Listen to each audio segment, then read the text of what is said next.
Buen día, profesor. Le vamos a presentar nuestro proyecto que tiene como título Bioaromático.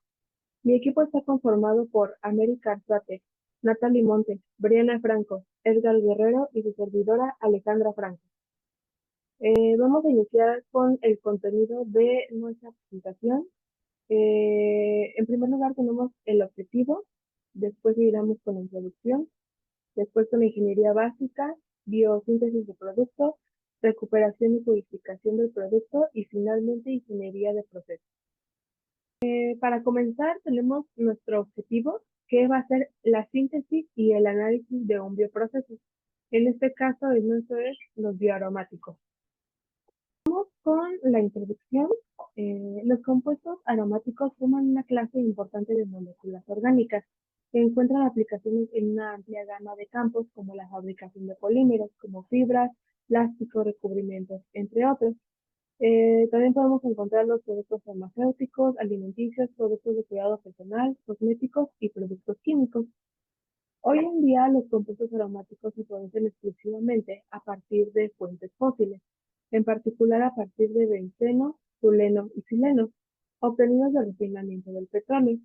Sin embargo, los organismos vivos también son capaces de sintetizar moléculas aromáticas, em, lo que abre la puerta a alternativas más ecológicas para fabricar sustancias aromáticas.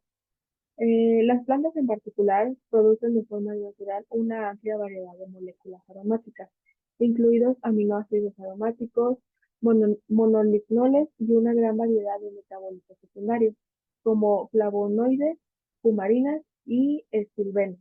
Los hongos y las bacterias también pueden sintetizar compuestos aromáticos, incluidos aminoácidos aromáticos y metabolitos secundarios. ¿Qué es el ácido P-hidroxibenzoico? El ácido P-hidroxibenzoico será nuestro bioaromático de interés. Este bioaromático es en el cual se va a basar nuestra investigación. El ácido P-hidroxibenzoico o PHBA es un compuesto aromático que podemos observar aquí en esta imagen, que se emplea en la síntesis de diversos productos como tintes, pesticidas y plásticos. Los ésteres del PHBA, comúnmente conocidos como parabenos, también se utilizan ampliamente como conservadores en alimentos, cosméticos, productos farmacéuticos, debido a su actividad antimicrobiana y su baja toxicidad. Como monómero, el PHBA también se puede utilizar para producir cristales de polímeros líquidos que se puede hilar en fibras con una resistencia química, estabilidad térmica y propiedades de tracción excepcionales. Estas fibras se utilizan en la fabricación de piezas de automoción, electrónica e incluso de equipos de exploración espacial. Ingeniería básica. Aquí vamos a tener un apartado de bases de diseño, donde el primero va a ser sistema de fermentación. El cultivo bacteriano se realiza aeróbicamente en modo feed batch durante 36 horas, eh, controlando una temperatura de 35 grados Celsius y un pH de 7, con la agregación de hidróxido de sodio, de modo que el pHBA se convierte en su sal de sodio a medida que este se sintetiza durante el cultivo microbiano. Al final del cultivo bacteriano, el caldo se va a clarificar mediante centrifugación y el sobrenadante se concentra por osmosis inversa. Después de eso, el concentrado se va a someter a un tratamiento con carbón activado para su decoloración. A continuación de esto, la solución de la sal de PHBA se acidifica con ácido sulfúrico para poder convertir la sal del PHBA en PHBA de forma no cargada. Este luego se va a cristalizar en un recipiente separado. Finalmente, los cristales de PHBA se separan de las aguas madre mediante centrifugación en una cesta y el producto pues se va a secar con ayuda de un secador de lecho fluido. Tenemos como segundo punto la composición del medio de cultivo. Se muestra una tabla donde están las composiciones del medio de cultivo para la producción del bioaromático PHBA. Tenemos algunos compuestos la sacarosa, dihidrogenofosfato de sodio, sulfato de diamonio, cloro de amonio, agua, entre otros, y sus cantidades en kilogramos por lote. Esta tabla nos muestra la fuente de carbono, la cual va a ser la sacarosa. Es con diferencia la materia más importante en el proceso en términos de masa, mucho aparte del aire y el agua. Otro punto que tenemos es la capacidad instalada que se va a llevar a cabo en producción anual. La tasa de producción anual se definió en 30.000 toneladas métricas. Esto va a representar alrededor del 60% de toda la producción mundial actual de PHBA. Sin embargo, la demanda de PHBA ha ido creciendo con fuerza, al igual que la demanda de ácidos orgánicos aromáticos similares, que posiblemente podrían fabricarse en la misma planta de producción debido a su similitud. Esta escala requiere un volumen de caldo de 257 metros cúbicos por lote, generado por 8 fermentadores escalonados de 321 metros cúbicos cada uno, y una producción final de 23 toneladas métricas de PHBA seco por lote, que son aproximadamente 4 toneladas métricas. Actualmente el interés en producir este aromático biológicamente ha ido aumentando en los últimos años. Tenemos que se obtiene íntegramente mediante la síntesis química a base del petróleo. Otro punto que tenemos es el factor de servicio, donde va a ser el tiempo total del lote para este proceso, el cual va a ser aproximadamente de 85.4 horas, es decir, 3.6 días. Este es el tiempo que se va transcurrido desde el inicio de un lote determinado, es decir, la separación de los medios de hidróxido de sodio, entre otros, hasta el final de ese lote, es decir, nuestro producto puro. Sin embargo, el tiempo de ciclo del lote es solo de 6 días, porque los procedimientos individuales en este proceso son mucho más cortos que el tiempo total del lote y se utilizan múltiples elementos de equipo, como los escalonados, en algunas partes del proceso.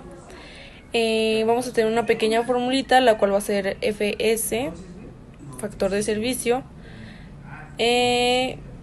donde tenemos los 6 días entre los 356 días del año, porque va a ser anual, el cual nos va a dar un resultado de 0.0169. Otro punto que tenemos es la productividad del fermentador. Asumiendo que tenemos una productividad de 3.3 gramos de PHBA, creemos que este valor es realista, dado que se ha demostrado una productividad de 4 gramos para la producción de lisina con el mismo microorganismo. De igual manera, considerando que la vía del shikimato también proporciona los aminoácidos aromáticos fenilalanina, tirosina y triptófano, y que su demanda anabólica combinada supera la demanda de lisina, es razonable suponer que existe al menos una capacidad de flujo comparable tanto para la vía de lisina como para la del shikimato. Tenemos también el rendimiento en la recuperación y purificación. Se considera el uso de la bacteria gram positiva Corynebacterium glutamisum para la síntesis de PHBA, ya que este microorganismo ha generado algunos de los mejores títulos de PHBA reportados en la literatura hasta el día de hoy. Pero, sin embargo, los rendimientos, títulos y tasas para la producción de PHBA en C-glutamisum aún son subóptimos, en consecuencia a que asumimos el uso de cepa mejorada de C-glutamisum, que puede alcanzar hasta el 90% de rendimiento máximo. del carbono. Esto como lo predice el análisis del modo de flujo elemental. Y por último vamos a tener lo que es el volumen de trabajo del fermentador de producción. Este es básicamente sencillo, ya que tenemos que la duración de la fermentación va a ser de unas 12 horas durante las etapas de fermentación de semillas y de 36.16 horas en la etapa de la fermentación principal. Hablar sobre la biosíntesis del producto, que es la fermentación. Aquí, en cuanto a la configuración de los pasos de la fermentación, consideramos las secuencias de dos procedimientos de fermentación de semillas, que es el P-22 SFR201 y el P-24 SFR202. Aquí hay un procedimiento de fermentación principal, el cual es el P26 SFR201. Aquí utilizamos con un factor de expansión de 10x entre el SFR201 y el SFR202 y de 10x entre el SFR202 y el volumen del lote inicial del FR201. Bueno, el primer paso de la fermentación de las semillas de las siembras la siembra es una suspensión de 50 gramos de decilitros por litro de biomasa, y los propios pasos de fermentación de las semillas pueden alcanzar hasta 30 gramos de decilitro por litro de biomasa. Aquí la duración de la fermentación es igual a 12 horas en las etapas de fermentación de las semillas y 36 y 16 horas en la etapa de fermentación principal. Bueno, para iniciar un nuevo lote cada 6 horas se asignaron 4 fermentadores de semillas escalonados al primer paso de fermentación de semillas. Se asignaron 4 fermentadores escalonados al segundo paso de fermentación de semillas y se asignaron 8 fermentadores escalonados al paso de fermentación principal. Bueno, cada paso de fermentación comienza con una fase discontinua, y cuando el azúcar está casi agotado, comienza una fase discontinua añadiendo azúcar suplementaria. Bueno, aquí los cultivos bacterianos se realizan a 35 grados centígrados con una tasa de aireación de 0.5 volumen de aire por volumen de líquido por minuto. Esta corriente de aire se genera haciendo pasar aire por un filtro de aire y luego por un compresor para aumentar su presión en 2 bar. Después la corriente de aire se distribuye a los fermentadores mediante un procedimiento de distribución de flujo. Y bueno, cada fermentador escalonado utilizado en la etapa de producción tiene un volumen de recipiente de 321 metros cúbicos, porque cada fermentador escalonado utilizado en la primera etapa de fermentación de semillas tiene un volumen de recipiente de 1.7 metros cúbicos, y cada fermentador escalonado utilizado en el segundo paso de fermentación tiene un volumen de recipiente de 17 metros cúbicos. Bueno, aquí al final del proceso de la fermentación, todo el caldo se transfiere a un tanque de compensación, que es el P-28 HT201, que funciona como un almacenamiento intermedio entre la sección de fermentación, que opera en modo discontinuo, y las secciones posteriores, que funcionan principalmente en modo continuo. Bueno, a continuación yo les voy a hablar de la cinética de la fermentación en el modelamiento. El modelo de este ejemplo se desarrolló en colaboración con el doctor Norbert Kohlheff y el doctor Jens Kromer en el Instituto Helmholtz de Leipzig.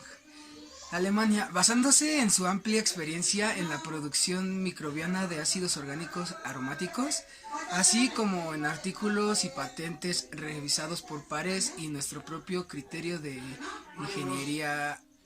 Bueno, suponemos que el PHBA es producido por una cepa mejorada de Corynebacterium glutacinisum, cultivada en medio mineral y sacarosa. Continuando con la recuperación y purificación, la primera se lleva a cabo en dos fases. La primera es a través de la centrifugación y la concentración por ósmosis inversa. La primera se lleva a cabo en una centrífuga de discos. Esta se hace para eliminar la mayor cantidad de células residuales. Y la segunda centrifugación se hace para minimizar la pérdida de nuestro producto. Y posteriormente se hace una concentración a 250 gramos sobre litro del producto para poder someterlo a una ósmosis inversa y así enviarla al proceso de purificación. En la etapa de purificación se hacen diversos procesos. El primero es una decoloración de la sal del ácido salicílico para eliminar componentes orgánicos que se han podido quedar. Esta a su vez se acidifica nuestra solución con ácido sulfúrico en un recipiente de neutralización continua. A esto también se lleva a cabo un proceso de filtración, de lavado de Drake con específicamente el componente volátil como un agua y con un lote 0.5%. Esto nos arroja al final una pureza del 99.5%. Y también es importante destacar que en esta fase de la purificación es donde se cristaliza y se seca el producto. Pasando a los bioprocesos existentes, tenemos que cada tanque de almacenamiento alimenta su solución a los fermentadores de semillas o a los principales fermentadores del proceso mediante una distribución de flujo. Tomando en cuenta el ejemplo de la sacarosa, tenemos dos principales corrientes. La primera es nuestra fase discontinua y la segunda nuestra fase discontinua alimentada. En ambas se lleva un proceso bastante similar en las que se controla el pH haciendo una agregación de agua estéril y de esta manera al controlar el pH en cada una de nuestras fases de la fermentación podemos obtener el ácido salicílico, que es nuestro producto, completamente en su sal de sodio. Pasando a nuestros procesos unitarios alternativos, tenemos que diferentes operaciones unitarias pueden utilizarse para la recuperación y la purificación de nuestros ácidos carboxílicos microbianos, tales como la adsorción, la precipitación o la extracción. En el caso de nuestro ácido carboxílico, la cristalización puede ser una opción natural debido a su propensión a la cristalización y a su baja solubilidad. Continuando con la síntesis del bioproceso, tenemos en el gráfico que se puede observar en la diapositiva 16 lotes consecutivos que se llevarán a cabo en 8 fermentadores en 2 bloques. El primero se va a llevar a cabo con 4 fermentadores y el segundo se va a llevar a cabo con los otros 4 para realizar nuestra segunda fermentación. Y esto nos da la posibilidad de tener procesos de fermentación cada 6 horas. Posteriormente, en la parte inferior muestra los equipos en bloque. Estos pueden operar de manera continua o también de manera escalonada. Es importante mencionar que nuestra ósmosis inversa y nuestra absorción por medio de carbón activado funcionan por lotes ambas, aunque lo pueden hacer con múltiples ciclos por cada lote. Ahora tenemos la ingeniería de procesos y vamos a empezar con el diagrama de bloques. Bueno, aquí es como algo general de cómo es el proceso. Para empezar tenemos la materia prima, después vamos a cultivar la cepa mejorada. Bueno, aquí dice que es de Corynebacterium glutacinisum. Bueno, aquí se cultiva en un medio de sacarosa y de minerales. Después tenemos que el siguiente paso es el cultivo bacteriano, que se realiza aeróbicamente en un bioreactor feed batch. Esto es durante 36 horas. Después tenemos la adición de hidróxido de sodio. Aquí la temperatura tiene que estar a 35 grados centígrados y el nivel de pH se tiene que mantener en un 7. Después tenemos el caldo que clarifica mediante centrifugación. Después tenemos que el sobrededante se concentra por osmosis inversa. Después tenemos que el concentrado se somete a un tratamiento con carbón activado. En una columna de carbón activado. Después tenemos que la solución de sal de PHBA se acidifica y se hace ácido, o bueno, más bien con ácido sulfúrico. Después tenemos que la sal en forma no cargada se va a cristalizar. Para después que los cristales se separen en las aguas madres, esto mediante otra centrifugación. Y por último tenemos que el producto se seca con ayuda de un secador de lecho fluidizado. Bueno, después tenemos la descripción general del proceso. Básicamente es lo mismo que el diagrama anterior. Bueno, ya sabemos que es un proceso que se hace aeróbicamente durante 36 horas con temperatura de 36 grados centígrados, un pH de 7 en un reactor de feedback. Y bueno, básicamente es eso. Después tenemos el diagrama de flujo. Este es algo más detallado. Bueno, para empezar tenemos la producción de PBHA, que es lo que queremos obtener. Después tenemos la sección de fermentación. Bueno, aquí se prepara el medio de cultivo. Ya sabemos con sacarosa, dihidrógeno, fosfato de sodio, sulfato de diamonio y cloruro de amonio. Después tenemos que si se almacena en un tanque plano, sabemos que todos estos ingredientes se van a mantener ahí, se van a almacenar. Después tenemos que usamos un esterilizador que se llama P701. Después de aquí se utiliza hidróxido de sodio para controlar el pH, como ya sabemos, de 7. Y bueno, después tenemos que cada tanque de almacenamiento, como ya lo mencioné, se alimenta esta solución en los fermentadores. Después la fermentación se divide en dos corrientes, que es la corriente discontinua y discontinua alimentada. Después tenemos que comienza la fase discontinua del cultivo bacteriano. Aquí se va a agregar una solución de 50% para controlar el pH. Después tenemos que el caldo se clarifica mediante la centrifugación, esto mediante una centrifugación de discos. Después tenemos que se concentra por osmosis inversa. Después el concentrado se somete a un tratamiento en una columna de carbón activado. Esto es para su decoloración.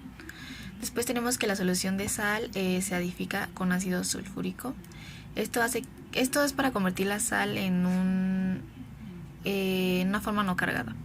Después tenemos que se cristaliza por recipientes separados. Y bueno, esto se hace que los cristales de bioaromático se separen en aguas madres, esto por medio de centrifugación en cesta.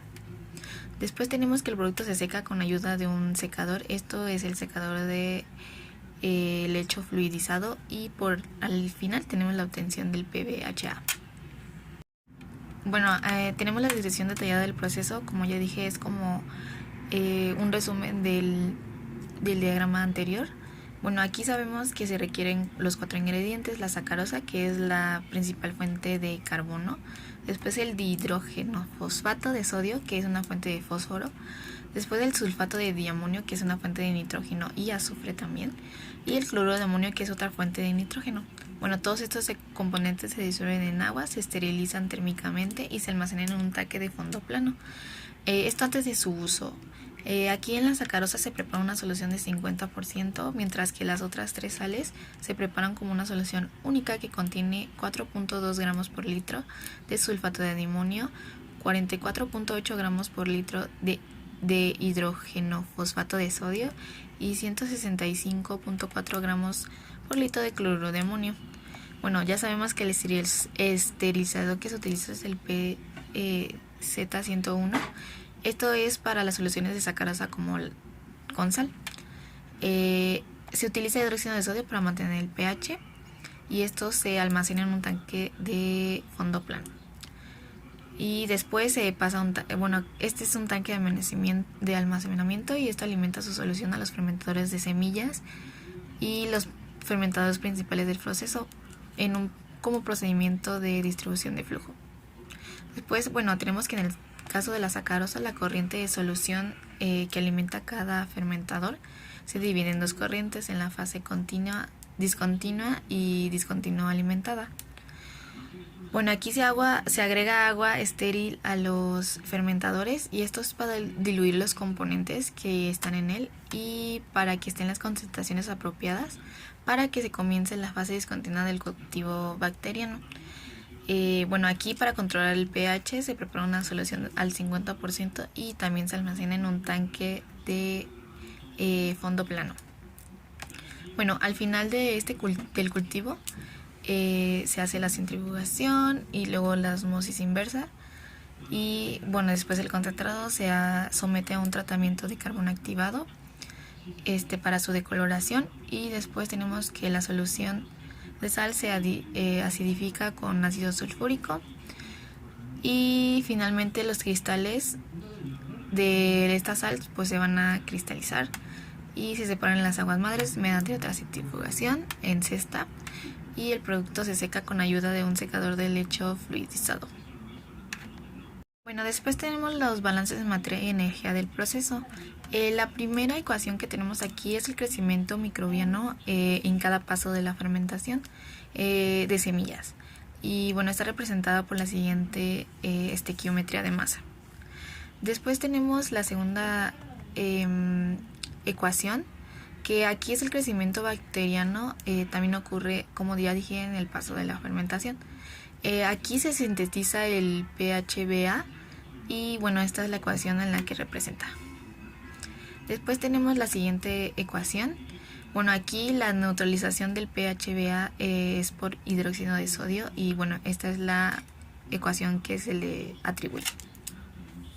Tenemos el diseño del bioreactor. Bueno, aquí sabemos que el bioreactor es una parte muy importante en un proceso biotecnológico. Sabemos que el diseño y análisis del comportamiento del bioreactor depende mucho del conocimiento de la cinética de las reacciones biológicas y también de los balances de materia y energía. Aquí el bioreactor principal que vamos a usar es un modo semicontinuo o el feed batch. Bueno, aquí los nutrientes son alimentados de forma continua o semicontinua, mientras que no hay efluente en el sistema. Bueno, según sea el objetivo de la operación, la adición es intermitente en el sustrato. Y bueno, esto mejora la productividad de la fermentación manteniendo una baja concentración de substrato. Bueno, un proceso de este tipo está restringido por la capacidad volumétrica del reactor.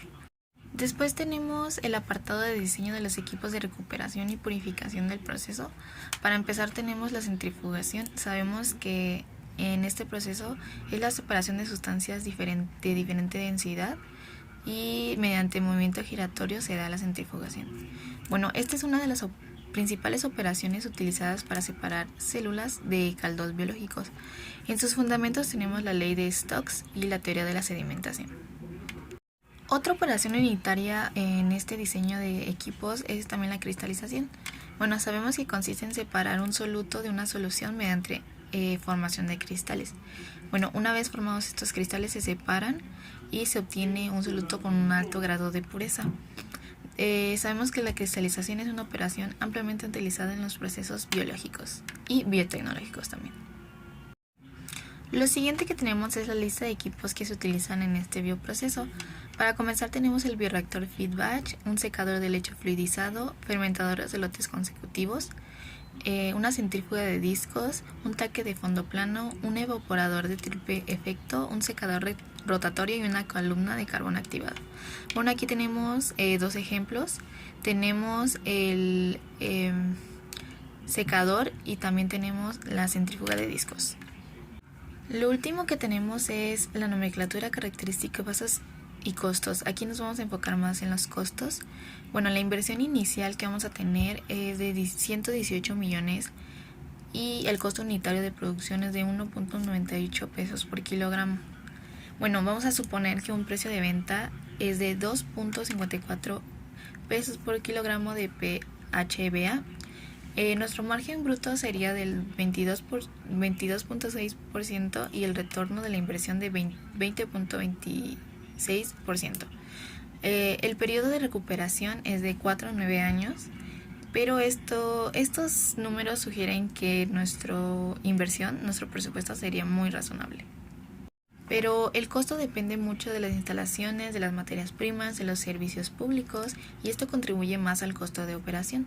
Bueno, esto representa un 36%, un 26% y un 22% respectivamente.